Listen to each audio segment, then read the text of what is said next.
I want you to imagine this. A teenager walks into a restaurant alone. No family, no friends, no date. Just them, a menu, and an empty booth. Now, by a show of hands, how many people would feel bad or awkward for this strange kid?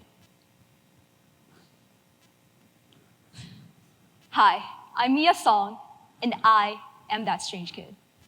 I used to believe that being alone in public was something to be ashamed of. After all, everywhere you look, social media, movies, school, everything tells you that being alone means being lonely. Even during the pandemic, when bedrotting became the norm, the message didn't really change. The world still treated solitude as something to fix. Today, I want to challenge that idea. Let me take you back to the first time where I ever ate at a restaurant alone. I was 13, with my very first taste of freedom. My parents, who were out of town, gave me enough money to survive for 2 days. Instead of using this money to grab the closest fast food and run back home, I decided to sit down at a bustling Italian restaurant that opened several blocks away. I remember how the waiter hesitated as I asked for a booth, awkwardly removing the extra silverware. I remember the way people sitting from across from me stared, some with simple curiosity, others with what looked like sympathy. And after what felt like an eternity, my plate of spaghetti finally arrived. It was worth the wait. That spaghetti was the best I ever had. Not just because of the food itself, but because it was my first time experiencing a formal meal entirely alone. No one was rushing me. No one was making conversation.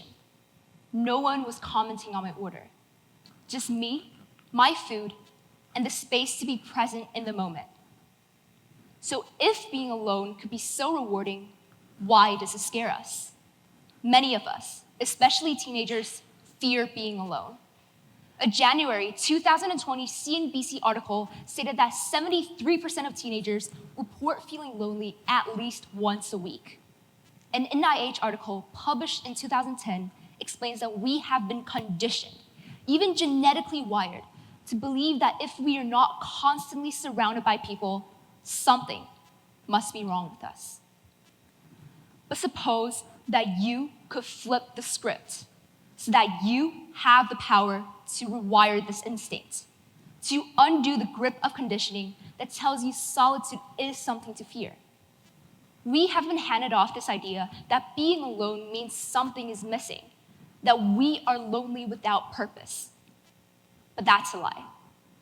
Because being in that restaurant, I discovered loneliness is a feeling, but being alone is a choice, a deliberate, powerful, rebellious choice. And yeah, it's terrifying. There's no distraction, no safety net, no written rules to follow, just you. But the fear, that's the point. It means you are on the edge of something real, something that actually matters. The day I sat down at that restaurant alone, I wasn't just eating a meal. I was doing something bigger, something no one had ever taught me how to do. I was choosing myself. And once you embrace it, there is no turning back. So after that epiphany at the restaurant, I turned my fear into a habit. I began exploring places alone, coffee shops, bookstores, and even upscale restaurants. And with each solo outing, I discovered something interesting. Here are 3 examples. First, self-entertainment is entertaining. I once saw an old man in a park playing chess with himself. And trust me, this is not paranoia. My goat, the former world chess champion, Magnus Carlsen, once said, "I enjoy playing against myself because I always win." Self-validation often comes when you sit down with yourself, relax, and reflect. 2, your 5 senses extend beyond your screen.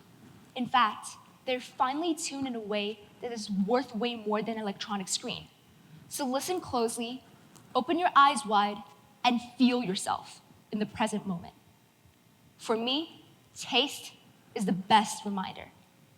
The crisp crunch of fresh bread, the warmth of homemade soup, the velvety softness of ice cream as it slowly melts. 3, you become more confident. At first, I constantly checked my phone.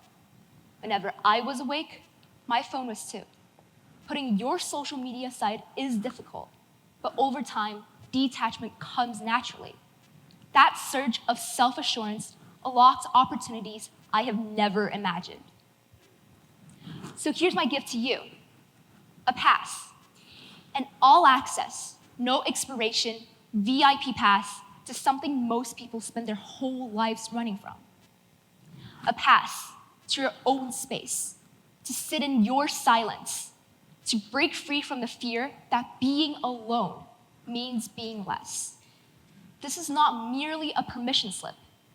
This is your claimed power from now on.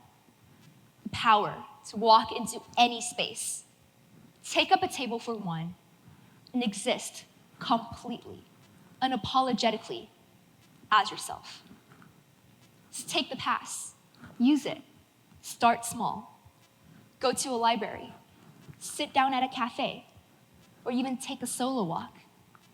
Over time, I urge you to do one thing above all. Go to a restaurant and order your own spaghetti. Something indulgent, something that feels right to you. And when your plate arrives, really taste it. Imagine twirling your fork, lifting your perfect bite of spaghetti, coated in rich tomato sauce, fragrant with garlic and basil, along with a hint of cheese.